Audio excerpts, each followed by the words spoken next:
तो आज हम कार्तिकेय शर्मा के यहाँ पे हैं। कार्तिकेय शर्मा 2022 में एमपी बने थे राज्यसभा से। आपने देखा ही था कि किस तरीके से बड़ा भारी सीन हुआ था हरियाणा में, और कांग्रेस के ज़्यादा नंबर्स होते हुए भी वो बन गए थे। बड़े पैसे वाले आदमी हैं, और एक चॉकलेट भी उनके घर से मेरे को मिला है। तो उनके घर में चलते हैं, वहीं इंटरव्यू करते हैं, चिलपिल करेंगे और बोलते हैं कि बड़े अच्छे पैसे हैं इनके पास, बड़ी बिजनेस है, होटल है, ये है, ताम झाम है। तो उस ताम झाम को देखते हैं, और इन ए पर्सन मतलब वो खुद बंदा कैसा है ये भी अपन जानते हैं, क्योंकि कई बार ये होता है कि हम जानते नहीं है कि बंदा कैसा है। तो थोड़ा सा इन ए पर्सन उनसे बातचीत करेंगे। मीडिया भी में भी उनका काम है, चैनल वैनल है। चलो आइए आइए sir.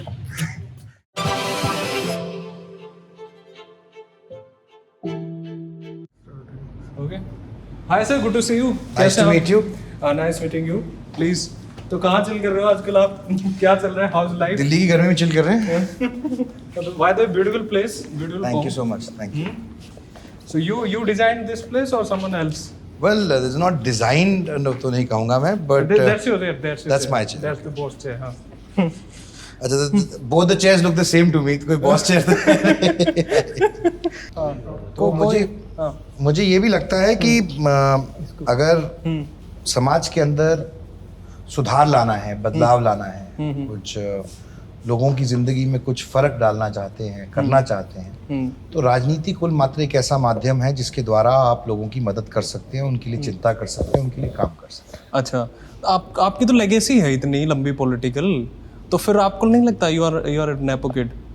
I am a nepo kid. हाँ, you can call me a nepo kid, but मैं नेपो किड की जो ट्रेडिशनल फ्रेमवर्क है उसके अंदर इसलिए नहीं आऊंगा क्योंकि मैं 20 साल तक कुछ और काम कर रहा था। अच्छा, और मैं media, that's also family business? No, that's not. I started my media company from scratch. बल्कि जब मैं अपनी मास्टर्स करके इंग्लैंड से वापस आया तो हमारे फैमिली का मीडिया से कोई लेना देना नहीं था। आपका और बिजनेस था? हाँ, that was my baby. So I started from scratch, जिसके अंदर हम कई न्यूज़पेपर्स, न्यूज़ चैनल्स चलाते हैं। So what motivates you to join the media उस time? So I believe that I wanted to give back to society. कहीं ना कहीं वापस देने का मन था। और उस वक्त मैं राजनीति में आना मैंने उचित नहीं समझा, या आप ये कह सकते हैं कि मैं राजनीति में आना नहीं चाहता था उस वक्त। और पर फिर भी बिना राजनीति में आए किस तरीके से मैं कुछ कर सकूं, और उसी भावना के साथ मीडिया के अंदर आना हुआ। अच्छा, तो आप तो ऑक्सफोर्ड गए थे? जी, किंग्स कॉलेज। जी। तो कैसा रहा वहाँ, और यहाँ के एजुकेशन सिस्टम और ये सब देखते हैं तो ये तो कम्प्लीटली डिफरेंट है यार। देखिए, मतलब रात दिन का फर्क। एजुकेशन सिस्टम भी अच्छा है, और मैं यहाँ की एजुकेशन सिस्टम से ही पढ़ा हुआ, इसीलिए ऑक्सफोर्ड पहुँच पाया। तो मैं मैं तो इसमें फर्म बिलीव करता हूँ। जैसे हमारी ICSE है, CBSE, जो हमारा एजुकेशन सिस्टम है वो काफ़ी रेजिमेंटेड है, स्ट्रॉन्ग है, और कई डिसिप्लिन में, खासकर मैथमेटिक्स में और दूसरे सब्जेक्ट्स के अंदर जो हमारे लेवल की ट्रेनिंग है वो दुनिया में नहीं पाई जाती है। और अगर आप 10वीं यहाँ से करते हैं तो आपका जो स्किल सेट है to get admission into various programs globally, आपके चांसेस बहुत बढ़ जाते हैं, क्योंकि आपका overall knowledge quotient is much higher. हाँ, ये बात सच है कि उनके पढ़ाने का तरीका अलग है, और उनकी शैली और एंगेजमेंट भी अलग है, किस तरीके से वो पढ़ाते हैं। और लेकिन मैं ये नहीं कहूँगा कि हमारे एजुकेशन सिस्टम में कोई कमी है। हाँ, जब आप बाहर पढ़ते हैं तो आपको एक्सपोजर मिलता है, आपको एक इंटरनेशनल एक्सपोजर मिलता है, आपको दुनिया का सोचने का तरीका मिलता है, आपको ये पता लगता है कि दूसरी सभ्यताएं कैसे चलती हैं, आपको ये पता लगता है कि दूसरे कल्चर्स का इम्पैक्ट कैसे होता है, उनका समन्वय कैसे होता है जब उनसे मिलते हैं। तो ये सारी चीज़ें हैं जो आपको, जिसको एक्सपोजर कहते हैं या इंटरनेशनल एक्सपोजर कहते हैं, क्योंकि we live in a globalised world और we are all global citizens in some ways. तो हमें उसको समझना, उसको यूज़ करना, उसका फ़ायदा उठाना अपने देश के लिए, अपने लिए, अपनी ग्रोथ के लिए, मुझे लगता है बहुत ही महत्वपूर्ण। सबसे ज़्यादा क्या चीज़ आपको वहाँ पे जो इम्पैक्ट की कि भाई ये चीज़ जो सबसे हाईएस्ट एक्सपोजर आपका था, जो आपने यहाँ पे इम्प्लीमेंट किया? देखिए, कई चीज़ें कई लेवल्स पे इम्पैक्ट करती हैं। कोई एक चीज़ नहीं है जिसकी इम्पैक्ट की वजह से आप ये कह सकते हैं कि ये डिफरेंट है या ये ऐसा डिफरेंट है। आपका रहना सहना, आपकी ओरिएंटेशन, आप एक तरीके से अपने आप होते हैं, आपका कोई सपोर्ट सिस्टम नहीं होता, आपकी फैमिली परिवारजन नहीं होते हैं, आपको घर बैठे रोटी नहीं मिलती। सबसे बड़ी बात तो ये है। But you don't like roti, you like hamburgers I think. No no, I like roti. And don't you like जो हैमबर्गर्स? 6-7 साल बाहर रह लिया उसको हैमबर्गर नहीं अच्छा लगता उसको। नहीं नहीं नहीं नहीं नहीं नहीं, मैं तो बता रहा हूँ आपको, आपके फेवरेट है। जो रह लिया उससे पूछो, जो रह लिया उससे पूछो, उसको रोटी अच्छी लगती है। अच्छा, सॉरी आई इंटरप्टेड यू। आप नहीं, तो मेरे कहने का मतलब ये था कि starting from there to the education process to सब कुछ खुद करना, सेल्फ इंडिपेंडेंट होना, सोचने का तरीका अलग से देखना। और जब मैं गया था तो मैं 98-99 में गया था, उस वक्त इंटरनेट इतना प्रचलित नहीं था। मैं स्कूलिंग भी मैंने वहाँ से की, अंडरग्रेड भी की, तो उस दौरान खबर का अभाव भी होता था। और अगर आप जुड़े रहना चाहते हैं अपने क्षेत्र से, अपने इलाके से, वहाँ की जानकारी चाहते हैं, तब इंटरनेट नहीं होता था। इसलिए मीडिया का एक बहुत बड़ा रोल था और मीडियम था।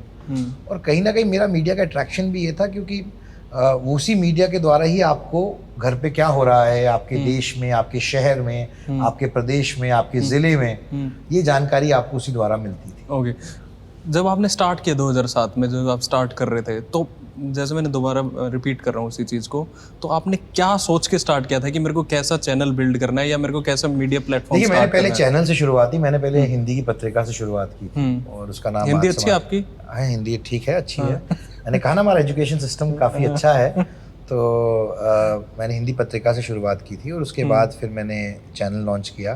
फिर अनेकों रीजनल चैनल लॉन्च किए, नेशनल चैनल लॉन्च किया न्यूज़ एक्स इंग्लिश का, फिर इंटरनेशनल चैनल लॉन्च किया, फिर संडे गार्डियन, फिर डेली गार्डियन, अनेकों पत्रिकाएं आई। फिर एक कमर्शियल स्पोर्ट्स वेंचर शुरू किया जहाँ प्रो रेसलिंग लीग की शुरुआत की, बॉक्सिंग लीग की शुरुआत की। तो ये सब चीज़ें कहीं ना कहीं लोगों से जुड़ी हुई थी। और आप हर व्यवसाय, हर बिजनेस पैसा कमाने के लिए नहीं करते हैं।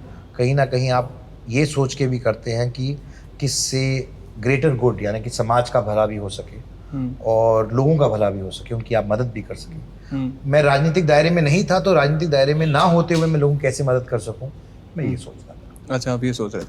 अच्छा, आप जब एमपी बनते हैं 2022, और मतलब इंडिपेंडेंट आपने फॉर्म किया था और साथ ही साथ में बीजेपी और जेजेपी ने आपको समर्थन दिया था, और आपने क्या सोच के किया था तब कि भाई आपके तो नंबर लग भी नहीं रहे थे? क्या था आपका, क्या प्लान था कि भाई मैं, क्या ऐसा आपको का मोटो और विजन था कि लग रहा था कि मैं जीत जाऊंगा? देखिए, लगातार जो परिस्थितियां उस वक्त बन रही थी,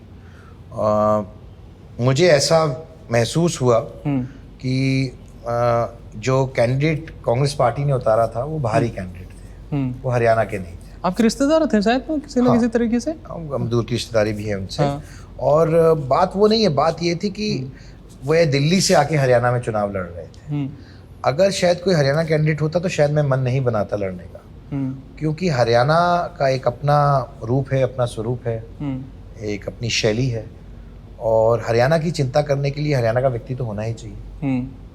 तो इसलिए आपने वो किया। शुरुआत ऐसे हो। पर आप भी तो पंजाब से आए हो, आपकी फैमिली तो पंजाब से आई, आप ये भी तो देखो। आप इतिहास में पीछे चले जाएंगे तो फिर पंजाब, हरियाणा, हिमाचल, दिल्ली सभी एक था।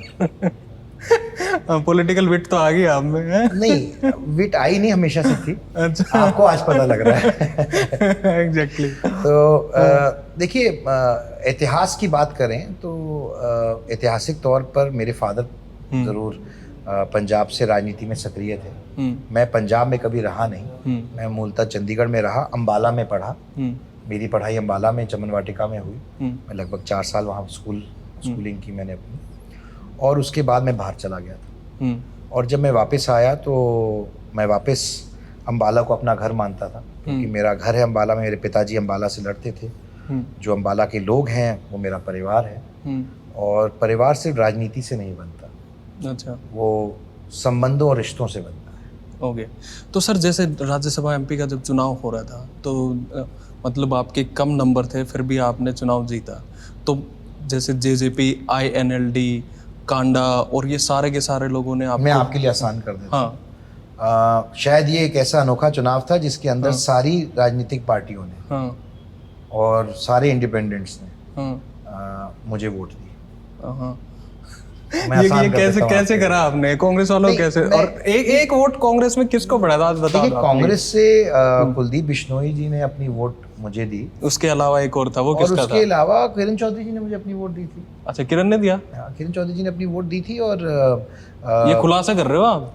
नहीं, खुलासा मेरा मानना है कि ये बात तो वैसे आप पुष्टि उनसे कर सकते हैं, क्योंकि देखिए कैंडिडेट के तौर पे मेरा दायित्व बनता है कि मैं हर एक व्यक्ति तक अपना एजेंडा लेके जाऊं कि मैं क्या करूंगा। अगर मैं चुना गया तो मैं अपने प्रदेश के लिए, अपने राज्य के लिए, अपने राज्य के लोगों के लिए क्या करूंगा, क्या करना चाहता हूँ, मेरा क्या विजन है। और चूंकि ये राज्यसभा का चुनाव है तो उसमें 90 के 90 विधायक जो हैं वे आपके वोटर्स होते हैं। वो किसी भी पार्टी से हों या किसी भी पृष्ठभूमि से आए, उन तक पहुंचना मेरा अधिकार है एक कैंडिडेट के नाते, कि मैं उन तक अपनी बात रख सकूं। उसके बाद वो अपने विवेक के हिसाब से फैसला करते हैं कि वो किसको वोट देनी है, किन कारणों पे वोट देनी है। अच्छा, वो वोट दें ना दें वो उनका अधिकार क्षेत्र है। ओके। तो मेरा अधिकार क्षेत्र था, मौलिक अधिकार था कि मैं अपने वोटर्स तक पहुंच सकूं और उन तक अपना विजन शेयर कर सकूं, मैं हरियाणा के लिए क्या करना चाहता हूं। ओके। और अगर मेरा विजन सुन के या मेरी जो राजनीतिक पृष्ठभूमि है या सोच है उससे वो वाकिफ रखते थे, उन्होंने वोट की, तो मैं उनका कृतज्ञ हूँ, धन्यवाद करता हूँ। अच्छा, कि उन्होंने उससे ऊपर उठकर मुझे वोट देने का काम। ओके। मैं मुश्किल सवाल पूछ लेता हूँ इसी का थोड़ा सा दूसरे तरीके से। चौधरी वीरेंद्र सिंह कहते थे, नेक्स्ट स्टेटमेंट दिया था 2014 के आसपास कि भाई राज्यसभा एमपी बनने के लिए 100 करोड़ रुपए लगते हैं। तो आपके 100 करोड़ लगे या कम में ही बात बन गई, या फिर आपके फादर के कनेक्शन काम में आए कि आपको 100 करोड़ से कम में ही हो गया? चौधरी वीरेंद्र सिंह जी को इस बात की जानकारी रही होगी क्योंकि खुद वे राज्यसभा के एमपी रहे हैं। हाँ। तो किस आधार पे उन्होंने ये कहा था, और इसकी जानकारी और पुष्टि तो वही कर सकते हैं। फिर भी मैं आपकी बात का जवाब दे रहा हूँ। हाँ, आपको क्या लगा? आप सुनिए, जहाँ तक मेरा सवाल है तो मेरे को तो जो मेरे फॉर्म के पैसे भरने थे उसके अलावा मेरा तो कोई और खर्चा हुआ नहीं। जो हुआ मैंने अपने इलेक्शन एफिडेविट में डाला है। अच्छा, उसका कारण भी यही है कि मैं आपकी बात का जवाब इससे पिछले जवाब में दे चुका हूँ कि मैं अपना एजेंडा लोगों के बीच में लेके गया और मैं अपनी सूझबूझ, अपनी पृष्ठभूमि, अपनी सोच, आइडियोलॉजी लेके उनके बीच में गया। जाहिर सी बात है कि हम सब सामाजिक लोग हैं, आप भी हैं, मैं भी हूँ, तो हमारे व्यवहार भी होते हैं, संपर्क भी होते हैं, रिश्ते भी होते हैं। उन रिश्तों का भी फायदा मिला। अच्छा, उन रिश्तों का काफी फायदा मिला? जी बिल्कुल, क्यों अगर आप रिश्ता नहीं होगा तो कैसे बात करेंगे किसी से। हाँ, ये भी है। तो वो जानते हैं आपको, तो विश्वास रखते हैं अब आपके ऊपर, आपकी काबिलियत पे कि आप कुछ जो कह रहे हैं वो करेंगे और आप कुछ कर पाएंगे अपने राज्य के लिए। तो उनको लगा ये बेस्ट कैंडिडेट है, उन्होंने मुझे वोट दिया। How much do you like prime minister? I like him because he is good for the country and the changes he has brought, or I should use the word transformation he has brought in the last 11 years has been in our 75 years of independence. This period will be written as the golden era of India. देखिए, हम लोग 1991 में हमारी economy liberalise हुई थी और China की economy हमसे लगभग 12-13 साल पहले लिबरलाइज हुई थी। हमारे यहाँ राजनीतिक अस्थिरता थी, विजन की कमी थी और इसलिए हम उस पॉइंट तक पहुँच गए थे जब हमें देश का सोना गिरवी रखना पड़ा था 1991 में। और उसके बाद हमने इकोनॉमी को खोलने का, लिबरलाइज करने का ऐतिहासिक फैसला पीवी नरसिम्हा राव जी ने लिया था। मैं मानता हूँ वो भी एक देश के बहुत अच्छे प्रधानमंत्री थे जिन्होंने बहुत दुर्गम परिस्थितियों के अंदर उनका सामना करते हुए देश को संकट से निकालने का काम किया था। लेकिन हम 12-13 साल चाइना के पीछे रह चुके थे।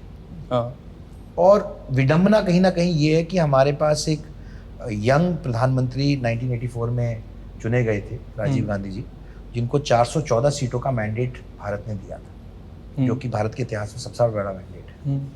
और उम्मीद, ये 79 के आसपास चाइना की इकोनॉमी खुली थी, तो 5-6 साल का गैप था। उम्मीद उस वक्त ये की जा रही थी कि भारत के अंदर एक युवा प्रधानमंत्री आए हैं और वो जो बदलाव की ज़रूरत है भारत के अंदर वो लाने का काम करेंगे ताकि भारत की इकोनॉमी खुल सके और निवेश आ सके और भारत डेवलपमेंट की राह पे चल सके। लेकिन आपने देखा होगा 91 से लेके 2014 तक राजनीतिक अस्थिरता का माहौल रहा, बल्कि 1984 के बाद का मैंडेट के बाद से ही रहा, 89 के ऑनवर्ड्स। और उसकी कीमत कहीं ना कहीं भारत को देनी पड़ी, प्रोग्रेस और डेवलपमेंट को देनी पड़ी। सबसे बड़ी उपलब्धि ये है जो मैं मानता हूँ माननीय प्रधानमंत्री जी की, कि उन्होंने ये हिमाकत की कि भारत को 2047 तक एक विकसित राष्ट्र के तौर पर देखा जाए, स्थापित किया जाए, ये सपना देखने की कोशिश की। नहीं तो इससे पहले हम लोग तो मूलभूत सेवाओं और सुविधाओं में ही लगे रहे कि हम वही मुहैया करा दें अपनी जनता को। तो ये विजन होना, उसका एक रोड मैप बनाना, उस विजन को, ड्रीम को इंगित करना और उस पर चलना, उसकी नींव रखना, क्योंकि यूं ही नहीं विकसित देश बन जाता। ओके, उसके लिए बहुत चीजें करनी पड़ती हैं, बहुत ट्रांसफॉर्मेशन लाने पड़ते हैं, नींव से आपको बदलाव लाना पड़ता है। ओके, आपको समर्थन किया उन्होंने इसीलिए, और आपकी मदर भी आजकल बीजेपी से एमएलए हैं, इसीलिए तो नहीं पसंद आपको प्राइम मिनिस्टर? नहीं, उन्होंने आप भूलिए मत, आपकी रगों में कांग्रेस का भी खून है इतने लंबे सालों तक। मैं आपकी बात का जवाब देना चाहता हूँ। देखिए, मैं कभी कांग्रेस पार्टी का ना मेंबर रहा हूँ। आपके फादर तो थे 40 साल। बिल्कुल, पर फिर अगर आप नेपोटिज्म की बात कर रहे थे हाँ, वो तो है। अगर मैं कांग्रेस में होता तो आप कहते नेपोटिज्म है। अगर मैं आज अपने आप अलग विचारधारा से काम कर रहा हूँ तो आप कह रहे हैं कि आपकी रगों में कांग्रेस का खून था। तो लोग तो कुछ कहेंगे, कुछ ना कुछ तो कहेंगे। अच्छा, लेकिन मेरा ये मानना है कि विचारधारा प्रत्येक व्यक्ति की अपनी होती है और होनी चाहिए। अच्छा, तो 1971 में कांग्रेस के एक अधिवेशन में प्राइम मिनिस्टर इंदिरा गांधी और शंकर दयाल शर्मा आपके वहाँ पे आए थे जी। वो घनिष्ठता थी आपकी कांग्रेस पार्टी के टाइम, उन आपके फादर की और कांग्रेस पार्टी जी। की? इसमें कोई दो राय नहीं है कि मेरे परिवार में और कांग्रेस पार्टी के बहुत गहरे संबंध थे और वे कांग्रेस में रहे हैं, लेकिन ना वो कांग्रेस रही ना वो लोग रहे। क्या बदलाव हो गया कांग्रेस, उस कांग्रेस में क्या बदलाव? देखिए, मैं तो कांग्रेस के का मेंबर नहीं रहा हूँ कभी, तो फिर भी आप अपना ओपिनियन सेट कर सकते हैं। हाँ, पर मैं वो कोई बोलना, टीका टिप्पणी करना मेरे लिए उचित नहीं होगा कि अगर मैं कांग्रेस पार्टी का मेंबर रहता तो जरूर बोलता, और ना ही मैंने अपनी आस्था कभी कांग्रेस पार्टी में व्यक्त की। अच्छा, तो मेरा आपसे बस इतना ही कहना है कि, और ये मानता हूँ कि कांग्रेस लगभग 22 चुनाव पूरे देश में हार चुकी है, जिसमें 3 आम चुनाव हैं। हाँ, जनरल इलेक्शन भी है जी सर। तो अगर कांग्रेस सब कुछ ठीक कर रही होती तो शायद ये परिणाम नहीं आते। ओके, 2014 में जब आपके फादर ने कांग्रेस छोड़ी और अपनी खुद की पार्टी बनाई, और उस वक्त वो आपके जो उस तत्कालीन जो चीफ मिनिस्टर थे हुडास, उनके साथ भी बड़े क्लोज थे आपके फादर, बड़े अच्छे रिलेशन थे। तो what went wrong that time? देखिए, what went wrong, the right person to answer will be my father, because my father is my father and I am myself.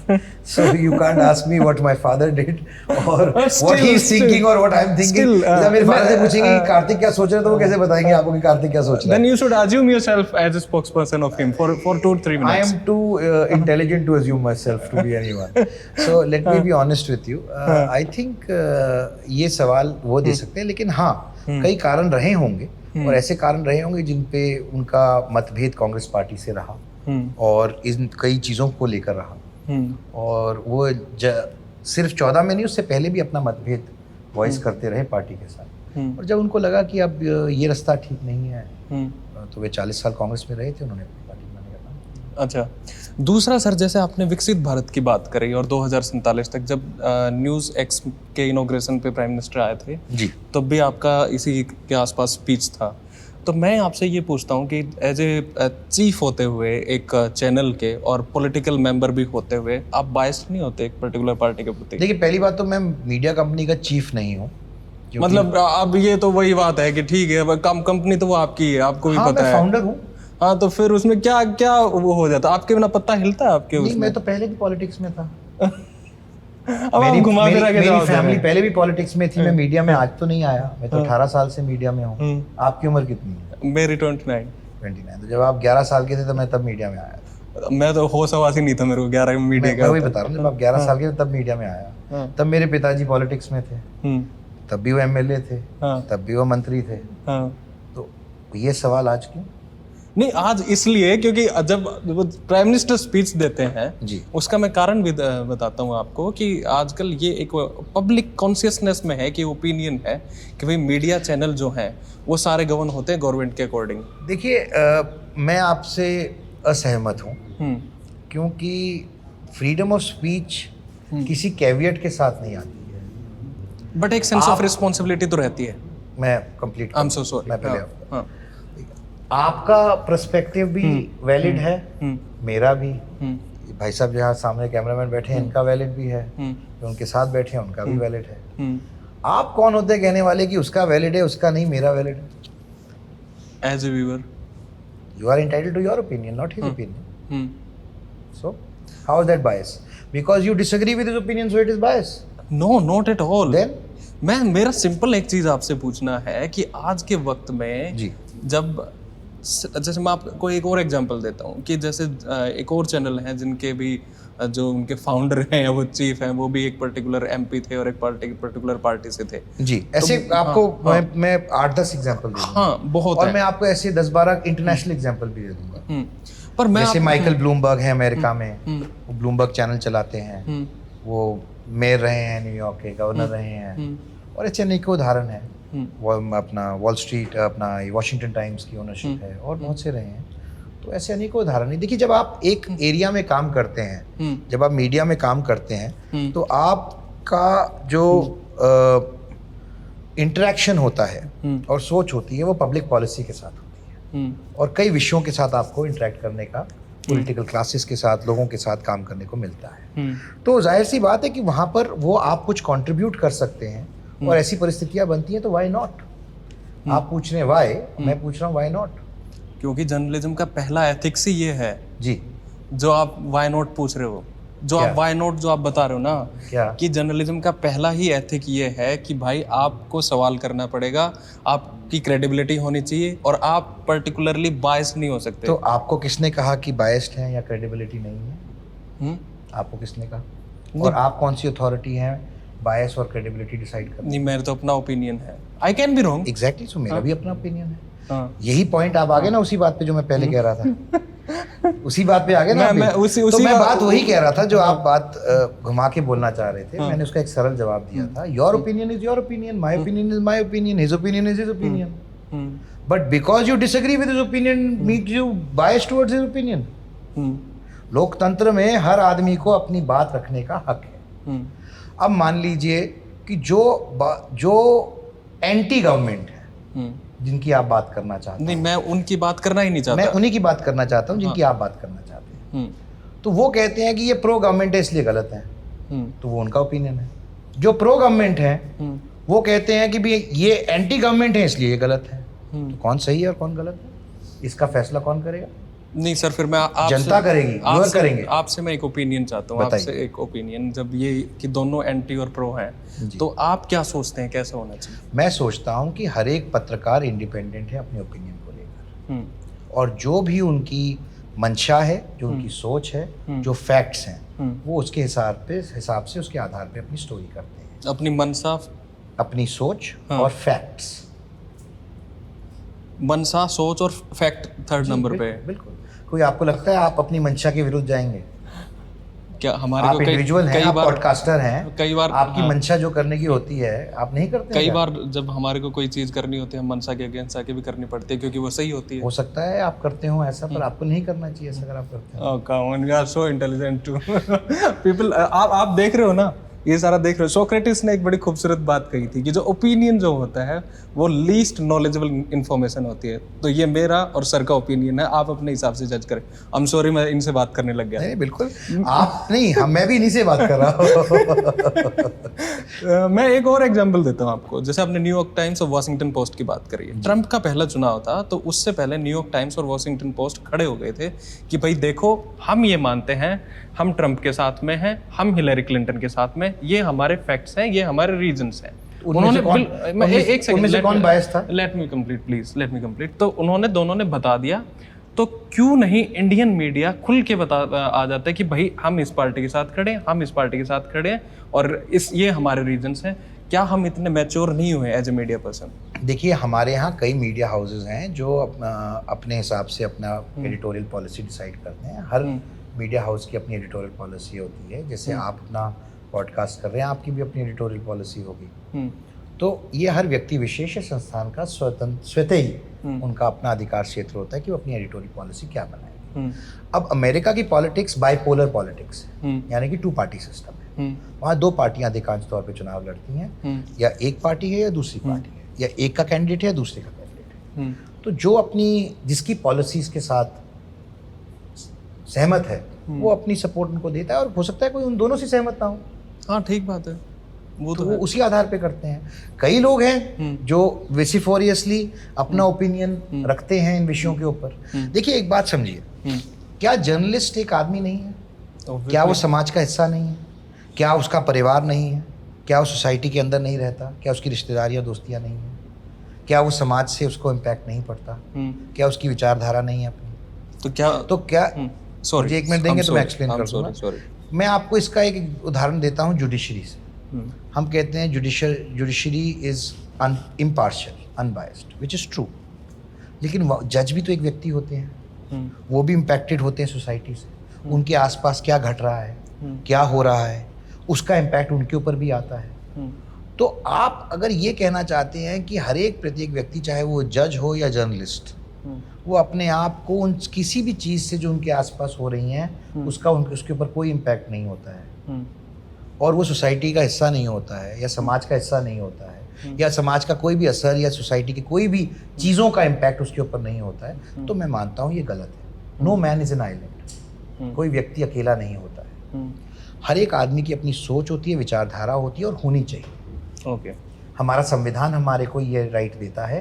और हुआ क्या है पिछले 10-12 साल में, जो बात आप कर रहे हैं उसका असल में कारण और है। उसका कारण है explosion of social media. Okay, social media एक माध्यम बना where one person can talk to many people and many people can talk to many people. Obviously, जहां पर लोगों ने अपनी बात रखनी शुरू की सोशल मीडिया में। पहले लोगों को डर होता था कि मैं ये बात कहूंगा जो पॉपुलर नहीं है तो शायद इसके ऊपर रिएक्शन आए, लोग दबते थे, अपनी बात खुल के नहीं कहते थे। अब सोशल मीडिया में लोग अपनी बात खुल के कहने लग गए हैं, इसलिए उनकी जो भी ओपिनियंस हैं, जो भी उनकी विचारधारा है, वो खुल के आने लग गई है सामने। ओके, एंड इसीलिए पॉलिटिकल पोजीशन सब लोग लेने लग गए हैं कि मैं इसमें एग्री करता हूँ, मैं इससे डिसएग्री करता हूँ, मैं इससे सहमत हूँ, मैं इससे असहमत हूँ। ओके, और जिससे सहमत है उसके बारे में बोलने में लोग संकोचित नहीं होते। ओके, सो आप कहना चाहते हैं कि personal is political, there is no difference.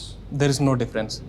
तो उसका politics is also personal and personal is also politics, because no man is an island. Okay, तो क्या आप अपने ऊपर भी यही बात लागू करते हैं? जी बिल्कुल। Since you are close to the BJP, मैं अब बिल्कुल सीधा सवाल। I am a part of NDA and I am a part of this government and I have my full faith in prime minister, in prime minister and this government, and it is doing the best thing for this country and for the people of this country. Okay sir, एक चीज़ आप मेरे को और बताइए, just like आप you are the part of NDA, आप प्रभारी बनाया जाता है कई बार आपको अम्बाला का और बीजेपी की तरफ से, तो वो कैसे सही है? देखिए एनडीए की तरफ से, एनडीए सरकार की तरफ से, अगर सरकार का कोई फंक्शन है, सरकार के 11 साल पूरे हुए हैं या कोई विषय और हुआ है, तो सरकार के हर कार्यक्रम में मैं शिरकत करता हूँ। मैं दिशा कमेटी का को चेयरमैन हूँ, मैं कई कमेटियों में बैठता हूँ, उसके नाते और कई नातों सरकार का प्रतिनिधित्व जहाँ जहाँ होता है मैं जरूर। अच्छा सर, मैं एक चीज़ भूल गया था, मैं दोबारा पूछ लेता हूँ। डू यू थिंक और do you believe that social media will replace the main stream media? देखिए, I feel that main stream media, social media are nomenclatures created for convenience of people. Media is media, and media ना आज पैदा हुआ था, उसका 400 साल पुराना इतिहास है। अखबार से शुरू हुआ था, रेडियो तक गया, टेलीविज़न में एवोल्यूशन हुआ, टेलीविज़न के बाद डिजिटल फॉर्मेट में एवोल्यूशन हुआ, और ये उसके एवोल्यूशन के अलग अलग पड़ाव और स्टेजेस हैं।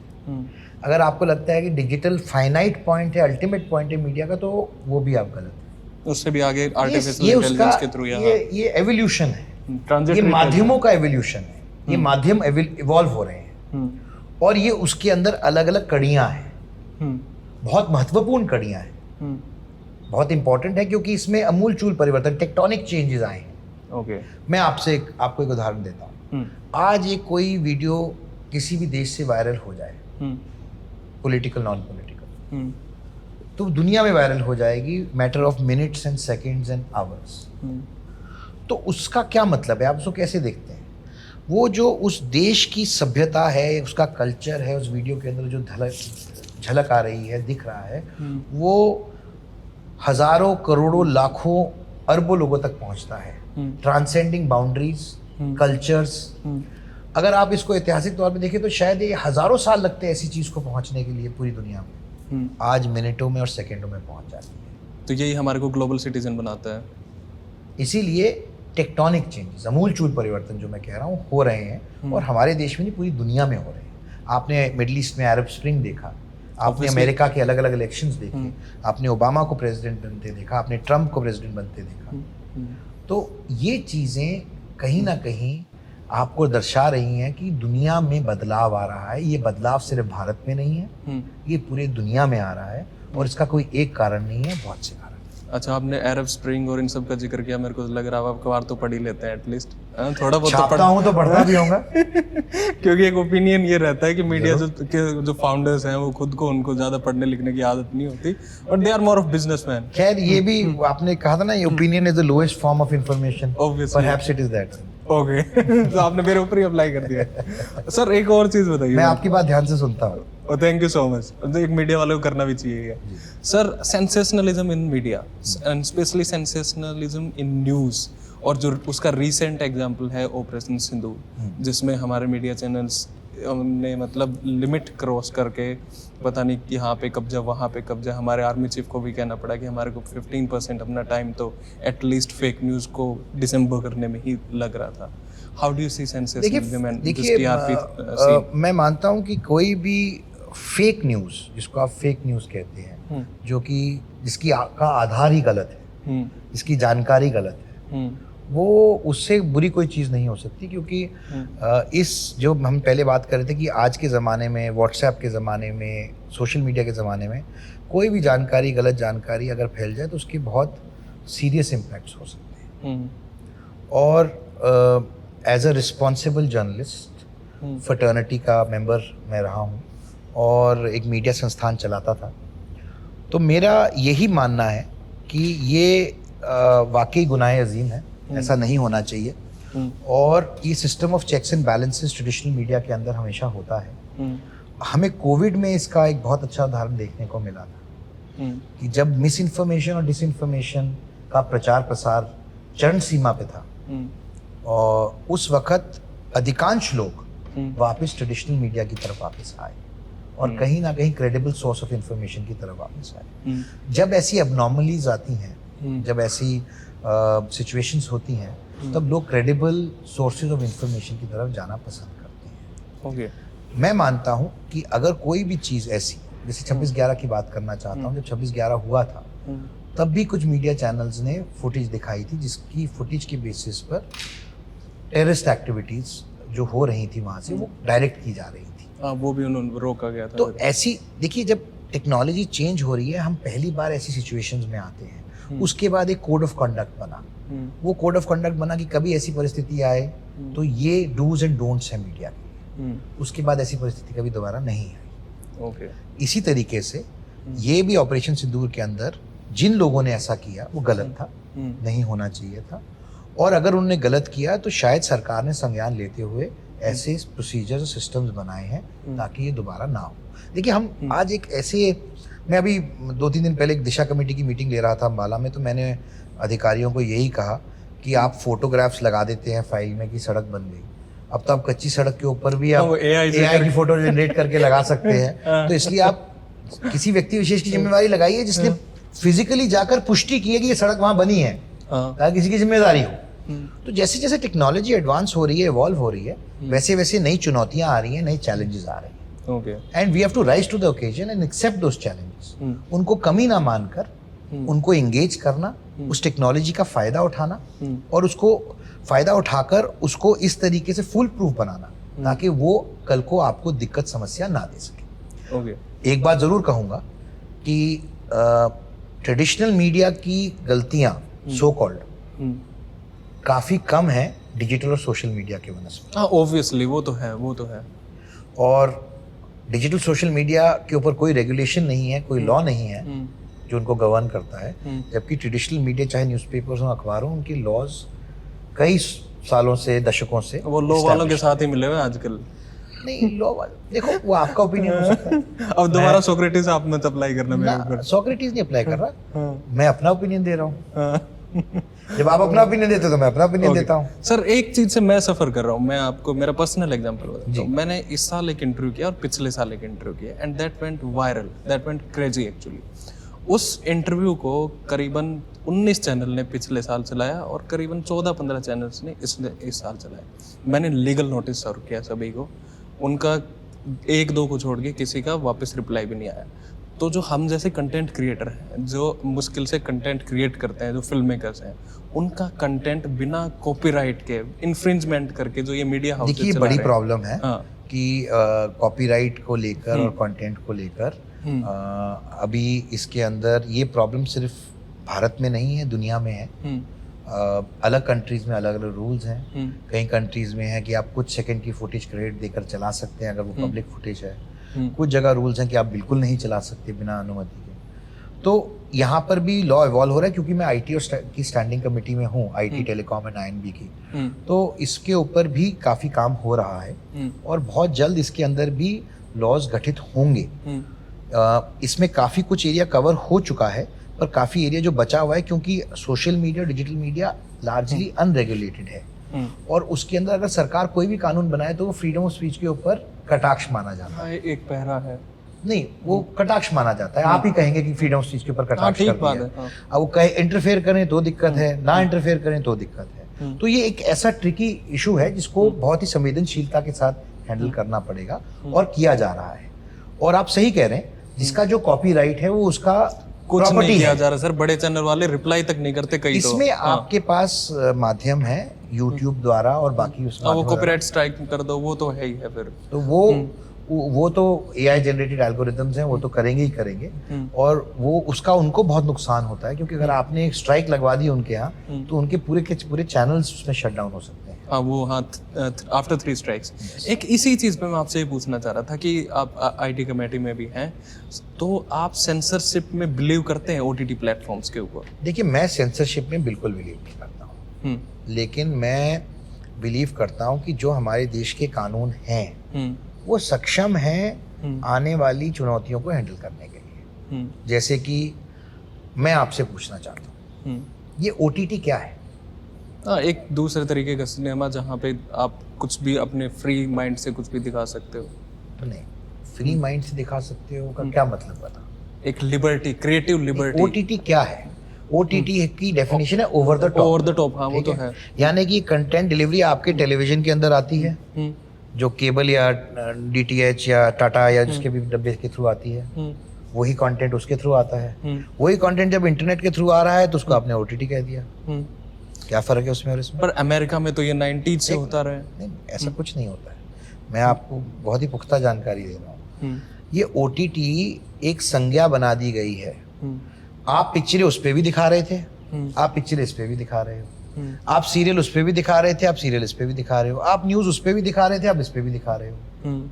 तो उसमें और इसमें क्या फर्क है? वो टीवी है, ये ओटीटी है।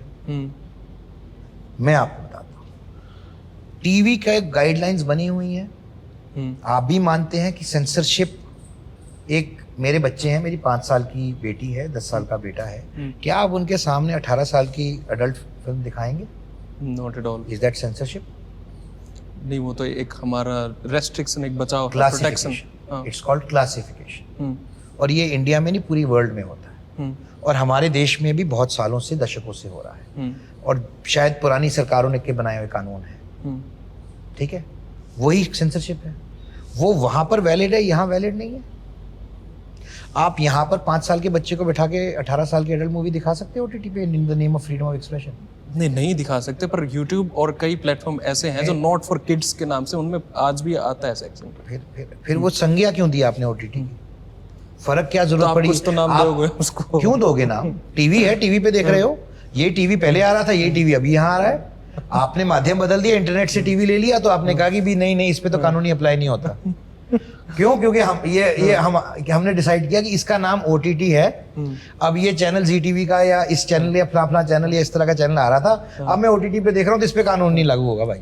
क्योंकि ये फ्रीडम ऑफ एक्सप्रेशन है, पर मैं टीवी पे देखूंगा तो कानून लागू होएगा। अच्छा आप एक बात बताओ, मैं इसको उल्टा कर देता हूँ, लिकर ब्रांड जो ऐड करते हैं, कर ही नहीं सकते, अलाउड नहीं है। अरे आई मीन टू से इज दिस कि जितने भी बड़ी कंपनी, illegal है ना, देश में कानून क्या है? लेट मी कंप्लीट, चाहे ग्लेनलिवेट है, चाहे और भी है, आप लोग भी होंगे, मैं बात पूरी कर लेता हूँ एक बार। वो सीडियाँ निकाल लेते हैं, उसी कंपनी बुक निकाल लेते हैं, सबको पता है ये सरोगेट एडवर्टाइजमेंट है। ठीक है, तो ये उसी तरीके का है। अभी आपने और यूट्यूब पे तो आपने अपने सवाल में 2 बातें कही। हाँ। पहली बात तो हमारे किसी प्रोडक्ट के सीडी या कोई ये निकाल के दिखा देना तो मैं मानूंगा कि भी ये चलो हम पे आपका नहीं है, applicable है। हाँ नहीं चलो आपने माना कि मेरे का नहीं है, पहली बात। अच्छा आपका दूसरी है बात क्या? पे आओ, दूसरों पे आओ। हाँ। तो जो कानून के आधार पे हम्म, अलाउड है एडवर्टाइजमेंट करना, वही एडवर्टाइज कर सकते हैं। हम्म, अगर कोई भी कानून के खिलाफ विरुद्ध इलीगल एक्टिविटी हो रही है तो हमारा देश का कानून बहुत स्ट्रांग है, वो नहीं कर पाएंगे। इसमें मल्टीनेशनल कंपनीज भी ऑपरेट करती हैं, बाकी भी करती हैं। आप एक भी ऐसा केस ले आइए जिसके अंदर कानून के विरुद्ध ये काम हो रहा है तो उसके ऊपर 100% कार्रवाई। नहीं सर, आई मीन टू से इज दिस कि जो सरोगेट एडवर्टाइजमेंट है वो तो जैसे मैं बात आपको तो वही है, जैसे मैं आपको उदाहरण देता misuse कर रहे हूँ, हैं। कानून के हिसाब से तो डॉक्टर्स और लॉयर्स भी एडवर्टाइज नहीं कर सकते हैं। हाँ ये भी है, सही कहा आपने, मैं एग्री कर रहा हूँ आपकी बात, पर वो सरोगेट एडवर्टाइजमेंट तो है ही ना। तो अगर वो डॉक्टर अपनी पोस्ट डालता है सोशल मीडिया पे तो क्या वो सरोगेट एडवर्टाइजिंग है? नहीं वो तो नहीं है, वो तो वो डायरेक्ट हुआ, फिर तो थोड़ा घुमा फिरा के हो सकता है। तो सर मेरे को पॉलिटिकल क्वेश्चन छोड़ो, इसको वो हरियाणा में कहता है एक साइड करो, इस नहीं लॉग और नहीं देखेंगे एडवर्टाइजमेंट कड़े फंस गए। आप नॉर्दर्न हरियाणा से आते हो, अंबाला, नॉर्दर्न हरियाणा के लोगों के साथ, और वो काफ़ी लंबे टाइम से एक बात कहते हैं कि उनके साथ डिस्क्रिमिनेशन होता है, वहाँ की रिप्रेजेंटेशन नहीं मिलती, और रिप्रेजेंटेशन का मतलब टॉप रिप्रेजेंटेशन, तो आप उसको किस तरीके से देखते हो? फिर आपकी जानकारी भूगोल के बारे में कमजोर है। भूगोल कहाँ का? नॉर्दर्न हरियाणा के? हाँ नॉर्दर्न हमारे मुख्यमंत्री नॉर्दर्न हरियाणा के हैं। नहीं अभी तो हैं, मतलब फिर आप किसकी बात कर रहे हो? आप का एक लंबा आपके फादर का, आपके फादर हमारे का, जो अभी हाँ, के मुख्यमंत्री हैं हाँ, श्री नैब सिंह सैनी जी, चुनाव कहाँ से लड़ रहे हैं सर वो? कहाँ के हैं वो? नहीं आप वो लड़ कहाँ से रहे हैं, आप ये बताइए। आप बताओ ना, कहाँ से लड़े थे चुनाव, बताओ। ये क्या उसका कॉन्स्टेंसी भूल गया यार मैं, एक भगवान इत बेइज्जती करवाने वाली बात होगी। अरे सीएम की कॉन्स्टेंसी क्या है? I am so sorry. Chief minister की कॉन्स्टेंसी क्या है यार? वो कौन सा, मैं जाके भी आया था वहाँ पे, यही तो है। हाँ लाडवा कहाँ पड़ता है? यही कुरुक्षेत्र में। कहाँ पड़ता है कुरुक्षेत्र? कुरुक्षेत्र उसी साइड में, पर वो उसी नॉर्दर्न हरियाणा को आप मेरे को एक बात बताइए, क्योंकि चलो आपने अभी तो बता दिया कि भाई वो उसी साइड से। नहीं, आपका सवाल ऐसा था इसलिए मैंने बता दिया। देखिए, लोगों की डिमांड रहती है और लोगों की डिमांड सही होती है, हर एक आदमी की, हर एक रीजन की क्योंकि डिमांड हो आपके सकती है। फादर ने भी वो इशू काफी लंबे टाइम तक उठाया था। देखिए, मेरे फादर ने कभी ये इशू नहीं उठाया कि नॉर्दर्न हरियाणा से कोई जैसे निर्मल सिंह ने भी उठाया था। जरूर, देखिए जो जिस क्षेत्र का होता है उनकी मंशा होती है कि उनके क्षेत्र को महत्व मिलना चाहिए, नेतृत्व मिलना चाहिए। जब बंसीलाल जी थे तो उनके क्षेत्र को महत्व मिलता था, जब भजन लाल जी थे तो उनके क्षेत्र को महत्व मिलता था, जब हुड्डा जी थे तो उनके क्षेत्र को महत्व मिलता था। क्योंकि ऐसा मानना है कि जिस इलाके का मुख्यमंत्री बनेगा तो उस इलाके के अंदर और ज़्यादा डेवलपमेंट होती है और ज़्यादा फोकस होता है। तो इसलिए ये मंशा हर इलाके की होती है और कोई गलत नहीं होती मंशा। सब चाहते हैं कि हमारे इलाके में प्रगति आए, उन्नति आए, सुधार हो। सर इसका ही मैं अगर उल्टा क्वेश्चन आपसे पूछूं दूसरे तरीके से, तो ऐसा क्यों होता है हरियाणा में कि एक पर्टिकुलर कॉन्स्टिट्यूंसी से चीफ मिनिस्टर है या एरिया से है तो वहीं के पर्टिकुलर एरिया को ज़्यादा फोकस में रखा जाता है? देखिए, ऐसा ज़रूर होता था, पर 2014 के बाद ऐसा नहीं हुआ है। अब आप बीजेपी लाइन की बात कर रहे हैं। देखिए, अब अगर आपने मुझसे सवाल पूछा है तो उसका जवाब सुनने का भी मादा रखो। मैं ये कह रहा हूँ कि देखिए, मनोहर लाल जी करनाल से चुनाव लड़े और इस बात की मैं उसके लिए आपके मीडिया के माध्यम से भी धन्यवाद करना चाहता हूँ उनका भी, क्योंकि मेरे पिताजी ने ये बात उठाई थी सबसे पहले 2012 में या 11 में। उन्होंने उठाई थी कि भाई ये जो इंटरव्यू सिस्टम की कुरीति है इसको ख़त्म करो, जब वो सरकार में थे, कांग्रेस सरकार।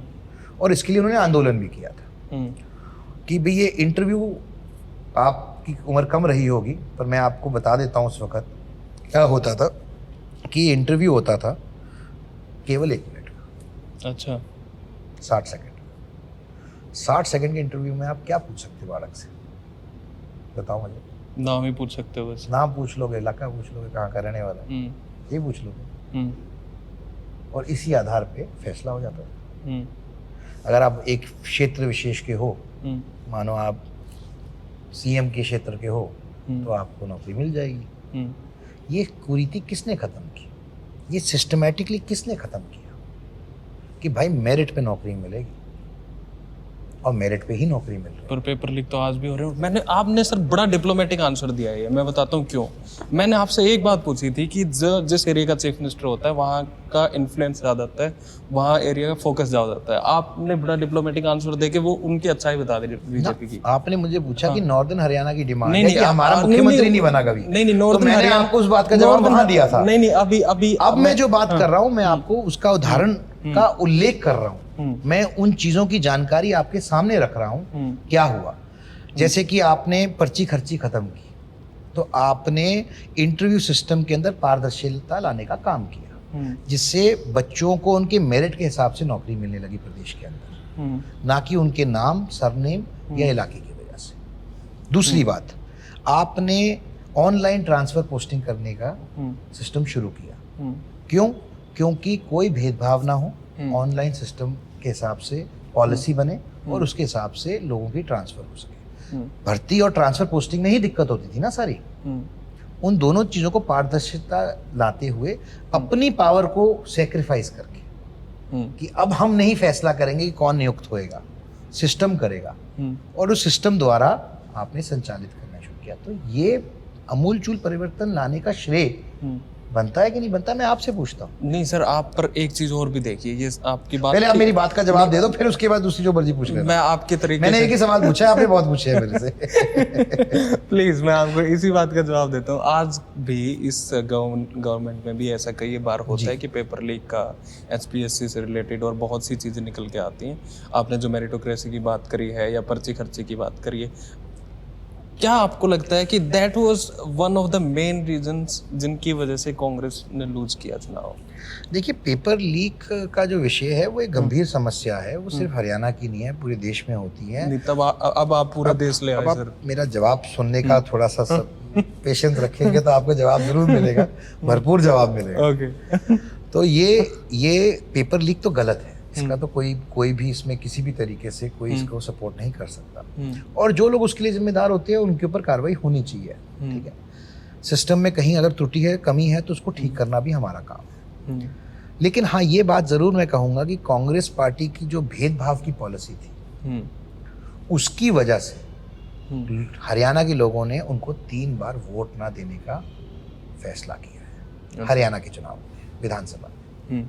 और 3 बार ही लगभग आप देख लें औसतन, तीनों का आप अगर आंकड़ा एवरेज निकाल लें लोकसभा चुनाव का, तो आपको आंकड़ा वो भी मिल जाएगा कि 3 चुनाव में 30 सीटों के चुनाव जो 3 बार हुए, 10 सीटों के 3 बार, तो 24 बार बीजेपी जीती है। अच्छा, पर सर एक चीज और है, आपके फादर इन लॉ तो ये कहते हैं कि कांग्रेस डिफीटेड कांग्रेस। देखिए, मैंने कहा था, अब आप बोलो, मेरे फादर इन लॉ जो बहुत सीनियर व्यक्ति हैं, उनका 40 साल का अनुभव है राजनीति का। उनकी बात आप उनसे पूछे तो उचित रहेगा। मेरे फादर का 50 साल से ज़्यादा एक्सपीरियंस है। मैं तो बच्चा हूँ उनके सामने, ऑब्वियसली। तो जो वो कह सकते हैं वो तो मैं नहीं कह पाऊंगा, और उनसे आपको ज़रूर पूछनी चाहिए। मैं आपको वो संतोषजनक जवाब ज़रूर देंगे। Okay, do you believe in God? Of course. आपने जैसे ये पहना है तो मैं पूछ बिल्कुल। क्या है आपके लिए God? What is your definition of God? God is the ultimate truth. Like what? Like death is the ultimate truth. Death तो फिर भी प्रैक्टिकल है। नहीं, अल्टीमेट ट्रूथ है। हाँ, यक्ष प्रश्न अगर आपको याद हो, युधिष्ठिर से पूछा था तो क्या था कि जीवन का सबसे बड़ा सत्य क्या है, सत्य क्या है? मृत्यु है सबसे बड़ा सत्य। आपने, मैंने, हम सब ने मरना है एक दिन, ये तो सत्य है ही, इसको तो कोई झुठला नहीं सकता। ये भी। Are you ambitious person? Define ambition. Julius Caesar वाला। देखो, जूलियस सीजर का एम्बिशन तो मुझे नहीं पता, इतिहास का स्टूडेंट हूँ और एंथ्रोपोलॉजी का नहीं। ओह माय गॉड, आपको जूलियस सीजर का नहीं पता, हिस्ट्री के स्टूडेंट लोग हैं। लेकिन ये जरूर कहूँगा कि ambition alone is not good, ambition with a purpose is good. आपका क्या पॉलिटिकल एम्बिशन, आप क्या इसके बाद क्या चाहते हैं, आप क्या अपने आप को कहाँ देखते हैं और कैसा आप चाहते हैं? देखिए, मैं चाहता हूँ कि अगर मैं पॉलिटिकल लाइफ में आया हूँ पिछले 3 साल से, तो मैं चाहता हूँ कि मैं अपने पॉलिटिकल टेन्योर के अंदर कोई पॉजिटिव इम्पैक्ट लोगों की लाइफ में छोड़ के जा सकूं और कोई पॉजिटिव इम्पैक्ट लोगों के लिए कर सकूं. अच्छा. That is my objective. If I can bring change in people's lives and make it better in the smallest way possible, I think I will be successful. Okay sir, एक इसका criticism ये भी है कि जितने भी हरियाणा में रूलिंग फैमिलीज हैं, या मतलब वो फैमिलीज हैं जिन्होंने रूल किया, उनके बच्चे आते हैं पॉलिटिक्स में आते हैं और फिर उनको सबको एक चीज़ सबके प्रति ये देखी जाती है कि उनको टॉप पोस्ट के लिए देखा जाता है कि भाई एक दिन देखना ये चीफ मिनिस्टर बनेगा, एक दिन देखना ये करेगा. मैं आपको मेरी सोच थोड़ी सी इसमें अलग है. शायद मैं इस चीज़ से इतना वाकिफ़ नहीं रखता हूँ क्योंकि और शायद मैं इसलिए 20 साल पॉलिटिक्स में भी नहीं आया. मैं मानता हूँ कि आपको अगर आपका दृढ़ निश्चय है, आपका इरादा नेक है, तो आप चेंज पॉलिटिक्स में ला सकते हैं. लेकिन अगर आपका दृढ़ निश्चय और इरादा और कंसिडरेशन नहीं है, तो फिर आप किसी पद की पोस्ट की वेस्ट कर सकते हैं चेंज लाने के लिए. पर मेरे फादर का मैं एग्जाम्पल ज़रूर इसमें कोट करूँगा. वो चाहे एमएलए थे, चाहे मंत्री थे, चाहे केंद्र में मंत्री थे या नहीं भी थे, उन्होंने कभी पद की चिंता नहीं की. उन्होंने हमेशा जो उनको उचित लगा, ठीक लगा और जो उनको लगा समाज के लिए अच्छा है, गरीब आदमी के लिए अच्छा है, वो करने का काम किया.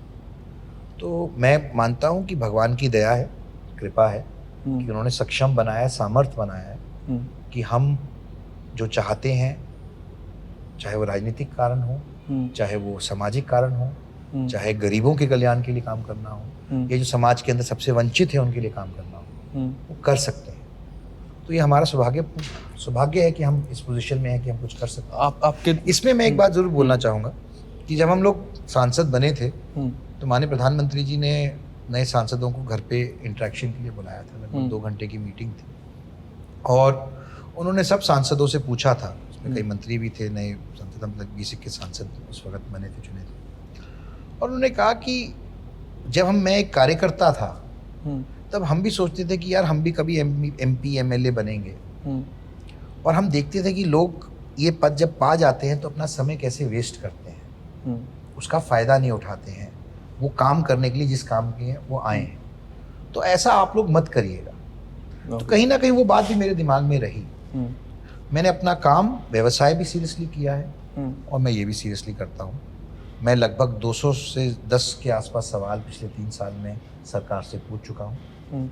और मैंने जितने भी सवाल आज तक पूछे हैं, मैं पहला सांसद हूँ जिसने अपने सारे सवाल और उनके जवाब बिंदुवार तरीके से अपने सोशल मीडिया पे डालने का काम किया. सर, आपका जो 2 साल से ज़्यादा का जो MP का कैरियर है, उसमें आपके क्या रिमार्केबल अचीवमेंट है apart from this asking questions in parliament? देखिए, रिमार्केबल अचीवमेंट्स तो नहीं मैं कहूँगा, पर रिमार्केबल अचीवमेंट्स वो होती हैं जब दूसरे कहते हैं. जब आप कहेंगे कि आपकी अचीवमेंट है तो उनको मैं रिमार्केबल कहूँगा. पर हाँ, ये ज़रूर है कि हमने कुछ नए कीर्तिमान स्थापित किए हैं. चाहे वो सेल्फ हेल्प ग्रुप्स की बात हो, चाहे वोकेशनल सेंटर्स शुरू करने की बात हो. अभी हम एक नए कोचिंग सेंटर्स शुरू कर रहे हैं, लगभग 150 से 200 लोकेशन में पूरे हरियाणा में, ताकि बच्चों को बेस्ट एजुकेशन मिल सके प्राइवेट कैपेसिटी में. उसके अतिरिक्त चाहे दिशा कमेटी के चेयरमैन के हिसाब से, जिसमें केंद्र सरकार द्वारा संचालित लगभग 70 विभाग आते हैं, उनका समन्वय होता है, उनका इम्प्लीमेंटेशन होता है.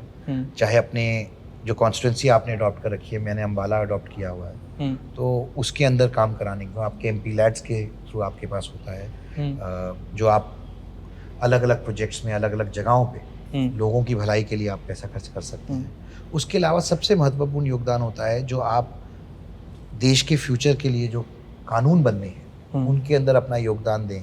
जैसे मैंने अभी एक प्राइवेट मेंबर्स बिल इंट्रोड्यूस किया है राज्यसभा में पिछले सेशन में, कि भारत सरकार एक department of future affairs build करे, जहाँ न्यूएस्ट टेक्नोलॉजीज वर्ल्ड में लाकर इंडिया में इम्प्लीमेंट की जा सके, स्पेशली लोगों के बेनिफिट के लिए. उससे पहले मैंने एक प्राइवेट मेंबर्स बिल इंट्रोड्यूस किया था कि डेथ इन डिग्निटी. आपने देखा होगा कि हमारे यहाँ प्राइवेट अस्पतालों में एक कुरीति है कि कोई किसी का परिजन अगर डेथ हो जाए उनकी, तो उनको रिलीज नहीं करते हैं डेड बॉडी को, उसको वेंटिलेटर पे डाल के रखते हैं, बिल बनाते रहते हैं। विशेष तौर पर जो गरीब होते हैं उनके लिए सिचुएशन और भी ज़्यादा प्रॉब्लमेटिक हो जाती है, क्योंकि वैसे ही उनके पास पैसे का अभाव होता है और वो प्राइवेट अस्पतालों के इतने बड़े बिल नहीं दे पाते हैं, और वो उनके बिल ना देने की परिस्थिति में वो उनकी बॉडी रिलीज नहीं करते हैं। तो as a human being alive तो हमारे फंडामेंटल राइट्स हैं, और जब हम मर जाते हैं तो क्या हमारे कोई राइट्स बचते हैं कि नहीं बचते हैं? क्या हमें डेथ इन डिग्निटी का राइट है कि नहीं है? क्या हमारे दाह संस्कार हमारे बिना किसी रोक टोक के होना चाहिए कि नहीं? तो मैंने तो यही बिल इंट्रोड्यूस किया है कि अगर कोई ऐसे व्यक्ति विशेष तौर पर गरीब लोगों को तंग करता है, कोई अस्पताल या कोई डॉक्टर, तो उनके ऊपर भी हैबियस कॉर्पस का केस रजिस्टर होना चाहिए, इलीगल डिटेंशन होगी। जैसे आपने क्रेडल टू ग्रेव की बात करी, जो स्टेट की रिस्पॉन्सिबिलिटी होनी चाहिए शुरू से लेकर आखिर तक। मैं एक और चीज़ आपसे पूछना चाह रहा हूँ, ये जो एमपीज होते हैं ये सरकारी कामों का अपना क्रेडिट क्यों लेते हैं? जैसे आपने काफ़ी सरकारी काम बताए, ये तो सरकारी काम कोई और एमपी होता तो भी होते। आप देखिए, अगर आप ये मानते हैं कि ये सरकारी काम है तो मैं आपसे सहमत नहीं हूँ, क्योंकि ये फंड्स जो आपके पास आते हैं, ये जो फैसले आप लेते हैं, ये आप इंडिविजुअल कैपेसिटी में लेते हैं। इसमें कोई सरकार की नीति नहीं है जिसके तहत आप ले रहे हैं। सरकार की काम है, चाहे राज्य सरकार हो चाहे केंद्र सरकार हो, उनकी अपनी पॉलिसीज होती है और उनका पॉलिसीज का कार्यान्वयन उनकी पॉलिसीज के हिसाब से होता है। ये आपका अपना अधिकार क्षेत्र होता है और अपने विवेक के हिसाब से आप ये फैसले लेते हैं, इसलिए आप क्रेडिट बोल लीजिए या आप उसका जो सांसद निधि जो होती है वो, और इतनी आपको नहीं लगता, आई एम सॉरी मैं आपको दोबारा रोक दिया, आपको नहीं लगता कि 5 करोड़ रुपए एक सांसद के लिए बहुत कम है, जो कि इतना बड़ा क्षेत्र उसके पास होता है? देखिए, कम ज़्यादा एक डिबेट का विषय हो सकता है। कई राज्यों में विधायकों के पास इतनी निधि है, जबकि विधायक का क्षेत्रफल बहुत कम होता है, छोटा होता है कंपैरिजन में। लेकिन मेरे पास ऐसे अनेकों एग्जाम्पल्स हैं जहाँ पर अगर आपने अपनी सांसद निधि ठीक तरीके से इस्तेमाल की है तो उसका फ़ायदा हज़ारों लाखों लोगों तक पहुँच सकता है। हाँ, वो तो है। दूसरा सर, आप ये रिचेस्ट एमपी हैं हरियाणा से, तो मैं अभी बाहर बात करते हुए आ रहा था किसी से, तो आपके पास कितने पैसे? भाई मैं रिचेस्ट नहीं हूँ, नवीन जिंदल है। नहीं प्लीज सुनो। नहीं, मैं बता रहा हूँ, आपने फैक्ट चेक करो। नवीन जिंदल जी हैं रिचेस्ट एमपी, मैं नहीं हूँ। मैं एक और इससे भी आगे की बात कर रहा था। तो आपके पास कितने पैसे? 40,000 करोड़, 50,000 करोड़, या वही जो आपने मेंशन किया है? मेरे पास वही है जो मैंने मेंशन किया है। और कहीं अगर आपको लगता हो है तो बता देना, मुझे भी उसमें से कुछ दे देना। ऐसा कर लेंगे। देखिए, ये बातें हंसी मजाक में तो अच्छी लगती हैं, लेकिन फैक्ट ये है कि जब तक अच्छे लोग राजनीति में नहीं आएंगे और राजनीति में बदलाव नहीं आएगा, और राजनीति में ऐसे बहुत से उदाहरण हैं जिन्होंने अपना सब कुछ समर्पित करते हुए लोगों के लिए काम किया। पर सर, इसमें भी एक चीज़ और है, क्या अच्छे लोग वही हैं जो जनरेशनल टू जनरेशनल पॉलिटिक्स में हैं और जो रिच हैं? उनके अलावा भी तो अच्छे लोग हो सकते हैं, और हरियाणा में ऐसे लोग क्यों नहीं निकल के आ पा रहे हैं? नहीं, मैं आपसे बिल्कुल असहमत हूँ इस बात को लेकर। हमारे जो वर्तमान के मुख्यमंत्री हैं वो एक किसान के बेटे हैं। सर, किस तरीके से? अगर आप मेरी बात सुनना चाहते हैं सर, आपको पता है, अगर आप मेरी बात काटना चाहते हैं तो आप जरूर काटिए, आपका शो है, आपका अधिकार क्षेत्र है, आपकी एडिटोरियल पॉलिसी है। नहीं, आपको पता है वो कैसे बनाएंगे? आप सिर्फ आपको मतलब deep inside you know the reality, don't you know the reality? Deep inside I know the reality and I am telling you, but if you want to listen, if you don't listen then how will I tell you? Okay, please continue. तो एक किसान के बेटे हैं, बहुत ही एक humble background से आते हैं। यस, ही इज हम्बल, और बहुत ही संवेदनशील हैं लोगों के प्रति। आप देखिए, वो दिन में 4-4, 6-6 घंटे सुबह शाम, अर्ली मॉर्निंग, लेट नाइट भी लोगों को मिलते हैं। तो वो आपके सामने एक उदाहरण है। उससे पहले मनोहर लाल जी भी आपके सामने एक उदाहरण है, जो किसी राजनीतिक पृष्ठभूमि से नहीं आए। लेकिन बात ये महत्वपूर्ण नहीं है। बात ये महत्वपूर्ण इसलिए नहीं है क्योंकि आज के माहौल के अंदर हमारे यहाँ व्यवस्थाएं ऐसी बन गई हैं कि हर एक व्यक्ति की अकाउंटेबिलिटी उतनी ही है, चाहे आप राजनीतिक पृष्ठभूमि से आए या ना आए। हमारे देश के प्रधानमंत्री की जो स्टोरी है, उससे बड़ी इंस्पिरेशनल स्टोरी क्या हो सकती है देश के अंदर? एक चाय वाले से देश के प्रधानमंत्री की जर्नी। नहीं, मैं एग्री करता हूँ इस बात से।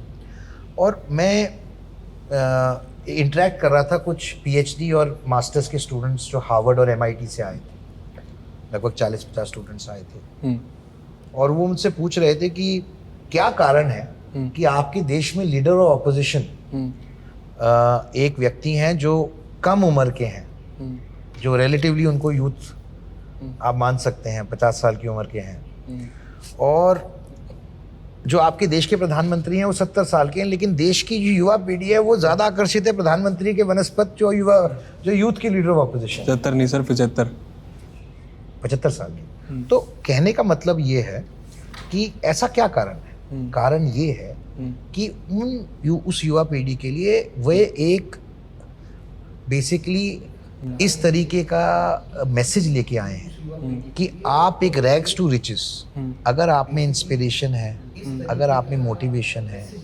सीखने की चाह है, कुछ करने की चाह है, तो एनीथिंग इज पॉसिबल। ओके। आप एक चाय की दुकान से देश के प्रधानमंत्री भी बन सकते हैं। इससे अच्छी सक्सेस स्टोरी देश की युवा पीढ़ी को प्रोत्साहन देने के लिए, मोटिवेशन देने के लिए क्या हो सकती है? मैं बात ये कह रहा हूँ कि मैंने उनसे इंटरेक्ट कर रहा था, उन्होंने मुझसे सवाल किया कि क्या कारण है कि ये तीसरी बार चुनाव जीते और अभी भी अधिकांश युवा पीढ़ी उनको वोट दे रही है, जबकि एक लीडर ऑफ अपोजिशन कम उम्र के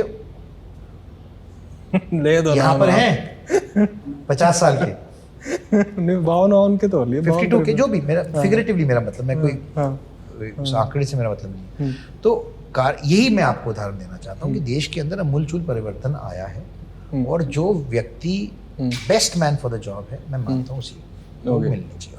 सर सिंस आपके बड़े अच्छे बिजनेसेस हैं और आपका लिकर का बिजनेस है और इंद्री को इतना अच्छा अवार्ड भी मिला है और साथ ही साथ में आपका हॉस्पिटैलिटी और मीडिया का भी है, तो आप कौन से बिजनेस को सबसे ज़्यादा पसंद करते हैं?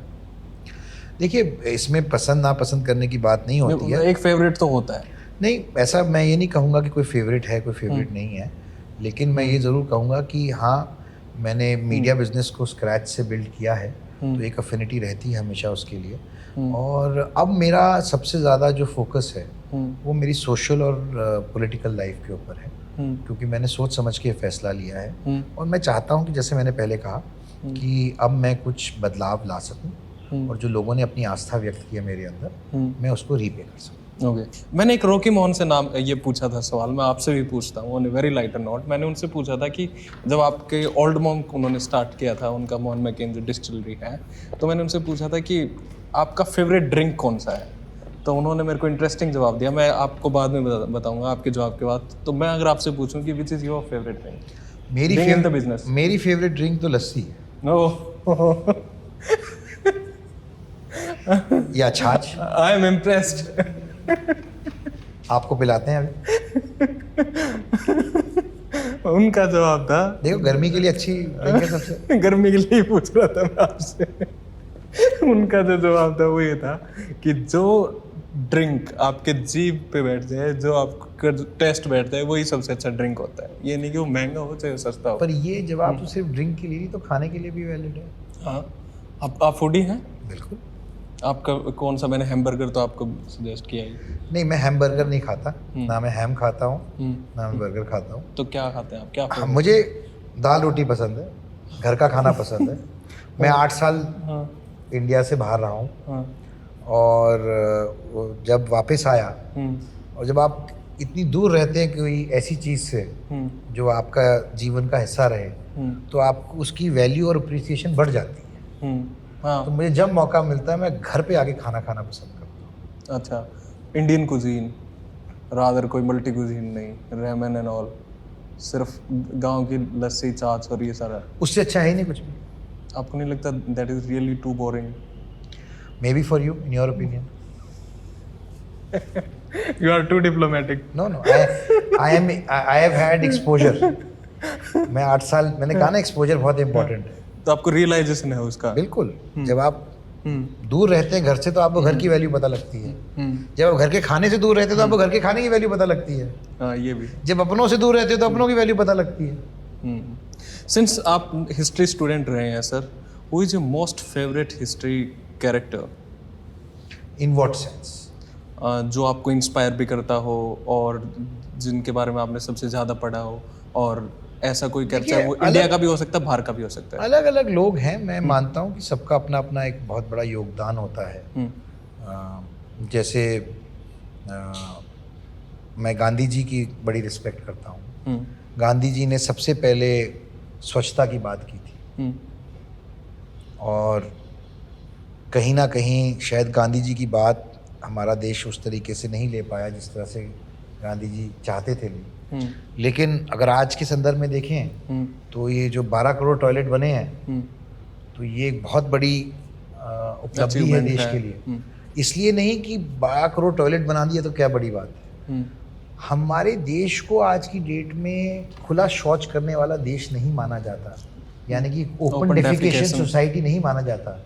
तो इसका एक बहुत बड़ा महत्व है दुनिया में। बिल्कुल है। हाइजीन तो है ही है, उसकी जो बीमारियां होती हैं वो तो है ही है, लेकिन आप इमोशनल और साइकोलॉजिकल समझिए। एक महिला की पीड़ा समझिए जिसको खुले शौच के लिए जाना पड़ता था, उसकी क्या मानसिकता है, उसको किन चीज़ों का सामना करना पड़ता था, किन सामाजिक त्रुटियों का सामना करना पड़ता था। ठीक बात है। तो हम जब उसको एक आदमी के तौर पे सोचते हैं तो हमारा नज़रिया अलग होता है। जब हम उसको एक महिला के तौर पे सोचें उनके हिसाब से तो अलग है। तो इसलिए कई चीज़ें हैं जिनको हम फॉर ग्रांटेड ले लेते हैं। और मैं मानता हूँ कि जब इतिहास लिखा जाएगा भारत का, तो माननीय प्रधानमंत्री जी की सबसे बड़ी उपलब्धियों में स्वच्छ भारत भी एक बहुत बड़ा कदम और एक बहुत ही ऐतिहासिक कदम नहीं, वो काफ़ी अच्छा इनिशिएटिव था, मैं मानता हूँ इस बात को। क्योंकि जब हम दुनिया में कहीं जाते हैं तो लोग हमारे को अभी भी स्नेक चार्मर्स, ओपन डेफिकेशन के नाम से बुलाते थे। Poor country. आज जब आप अपना नीला पासपोर्ट लेके जाते हो तो आपको उस नज़रिए से नहीं देखा जाता। मैंने वो दौर भी देखा है, मैंने ये दौर भी देखा है, और मैंने लोगों का नज़रिया बदलता हुआ भी देखा है भारतीय नागरिक के प्रति। एक सर लास्ट क्वेश्चन, अब आखिरी क्वेश्चन करते हैं आपसे। हरियाणा के लोग, कई जो बच्चे हैं जो विदेश जा रहे हैं, जो स्किल्ड नहीं हैं और अनएम्प्लॉयड हैं, और हरियाणा में सबसे ज़्यादा अनएम्प्लॉयमेंट रेट भी है पूरे भारत में, वो उसको आप किस तरीके से देखते हैं? उनका क्या सोल्यूशन है, अल्टीमेट सोल्यूशन क्या है उनका? देखिए, मैं ये मानता हूँ कि हमारे यहाँ पे प्रतिभा की कमी नहीं है। बच्चों में प्रतिभा है। हर बच्चा डॉक्टर इंजीनियर नहीं बन सकता, हर बच्चे को सरकारी नौकरी नहीं मिल सकती, और हर एक व्यक्ति 5 उंगलियां बराबर नहीं होती, हर एक व्यक्ति का स्किल सेट सेम नहीं होता। हम लोग ऑलरेडी उस दिशा में काम कर रहे हैं, और जैसे कि न्यू एजुकेशन पॉलिसी में 90 जॉब रोल्स आए। वो 90 जॉब रोल्स क्या है कि आप 8वीं से लेकर 12वीं तक अलग अलग व्यवसायों में जा सकते हैं, without formal education, without going to college, without getting a degree. उसमें इलेक्ट्रिशियन की भी जॉब मिल सकती है, हाई एंड प्लम्बर की भी मिल सकती है। जो जॉब्स 30-30 हज़ार रुपये, 32 हज़ार रुपये महीना भी जा सकती हैं अगर आप जैकवर के लिए काम करते हैं, कोलर के लिए करते हैं। उसी स्पेस के अंदर स्पेशलाइज कर सकते हैं, अच्छा पैसा कमा सकते हैं। और अगर समाज को बदलना है, नौकरियों के अवसर देने हैं युवा पीढ़ी को, तो सोच को भी थोड़ा व्यवस्थित करना पड़ेगा। हम कितने डॉक्टर बनाएंगे, हम कितने इंजीनियर बनाएंगे? कुछ तो आगे की बात हो, कुछ तो नया। हमें डिग्निटी इन लेबर माननी चाहिए, चाहे कोई भी काम कर रहे हो।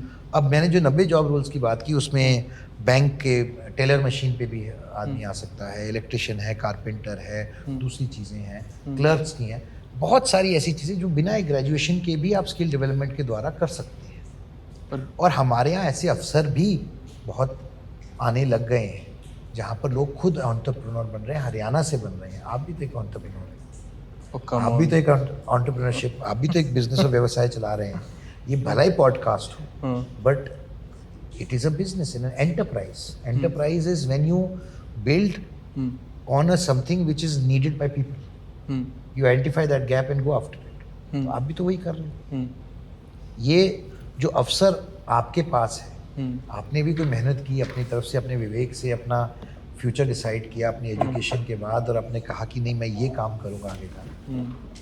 तो हमारी युवा पीढ़ी को अलग तरीके से सोचने की जरूरत है। नहीं सर, अल्टीमेटली और साथ ही साथ जिस तरीके की जो स्किल डेवलपमेंट पॉलिसीज आ रही हैं, विच मीन्स कि सिर्फ ट्रेडिशनल एजुकेशन सेटअप से बाहर निकलकर एम्प्लॉयमेंट क्रिएटर्स भी बन सकते हैं, एम्प्लॉयमेंट जनरेटर्स भी बन सकते हैं, साथ साथ सिर्फ नौकरी मांगेंगे नहीं, नौकरी दे भी सकते हैं। आज लगभग 2 लाख से ज़्यादा स्टार्टअप्स इंडिया में आ चुके हैं और ये स्टार्टअप्स किसी हाईली एजुकेटेड PhD और उन्होंने बनाया ऐसा नहीं है।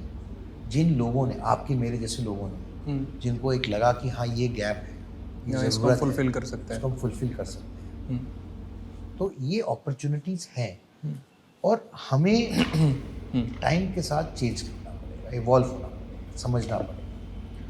तो हर प्रकार की नौकरियां मुहैया हो पाए ऐसा प्रयास सरकार का भी है, लेकिन सिर्फ सरकार ही ये काम नहीं कर सकती। ये पब्लिक प्राइवेट एंटरप्राइज भी आएगी, पब्लिक प्राइवेट पार्टनरशिप भी आएगी, एंटरप्रेन्योरशिप भी आएगी। इन सब चीज़ों के समन्वय के साथ ही हम आगे बढ़ सकते हैं। It is not one answer और one thing that can fix it. कोई अल्टीमेट वन सॉल्यूशन नहीं है, कोई एक मंत्र नहीं है जिससे ये प्रॉब्लम फिक्स हो जाए। ये सारी चीजें समूहिक करने से प्रॉब्लम। पर स्टेट की तो एक रिस्पॉन्सिबिलिटी बिल्कुल स्टेट की रिस्पॉन्सिबिलिटी बनती है और स्टेट वो काम कर भी रही है।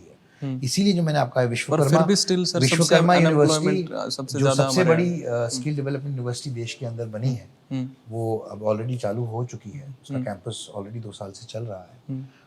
जो न्यू एजुकेशन पॉलिसी के अंदर ये 90 जॉब रोल्स आए हैं, ये मैं कहता हूँ बहुत ही अच्छा सराहनीय कदम है। इसमें थोड़ा टाइम लग रहा है, क्योंकि टाइम लगता है जब आप इतनी बड़ी व्यवस्था को बदलते हैं। नहीं तो 8वीं से लेकर 12वीं तक जो बच्चे पढ़ते थे, जिन्होंने आगे पढ़ाई नहीं करनी है, उनके लिए वो पढ़ाई बेकार हो जाती थी। ठीक बात है। ना उनको जॉब मिलती थी उसके ऊपर, ना स्किल सेट मिलता था। अब ये 90 जॉब रोल्स के अंदर उनको उसकी ट्रेनिंग मिल सकती है और एम्प्लॉयबिलिटी मिल सकती है इमीडिएटली उसके बाद। तो हमें व्यवस्थित होने की जरूरत है। सरकार अपना काम कर रही है, प्राइवेट एंटरप्राइज अपना काम कर रही है। ये बहुत बड़ा टास्क है। हम दुनिया की सबसे बड़ी आबादी हैं, 140 करोड़ का मुल्क है। तो सब तक ये सुविधाएं पहुंचे, ये प्रयास ही तो देश को विकसित भारत बनाता है।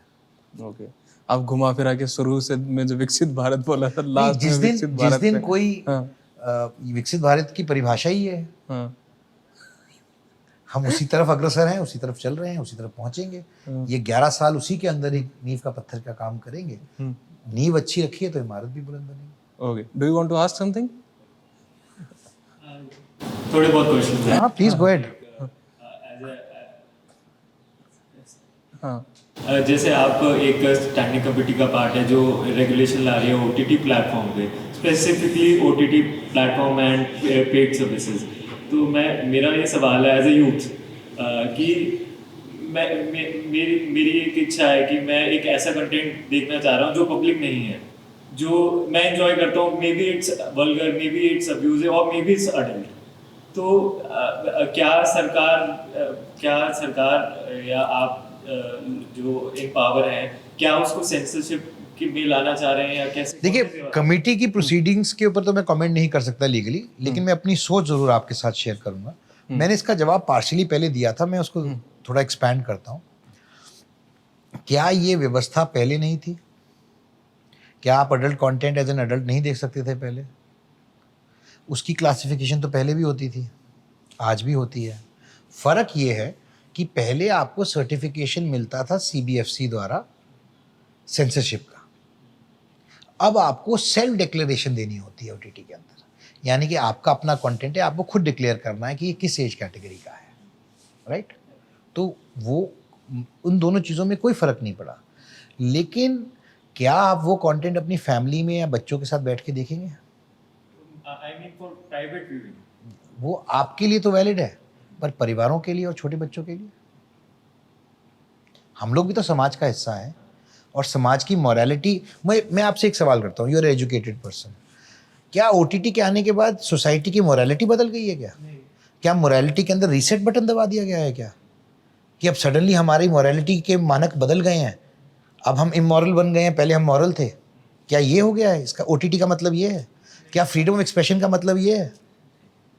Sorry, I cannot afford morality. No, it's not expensive.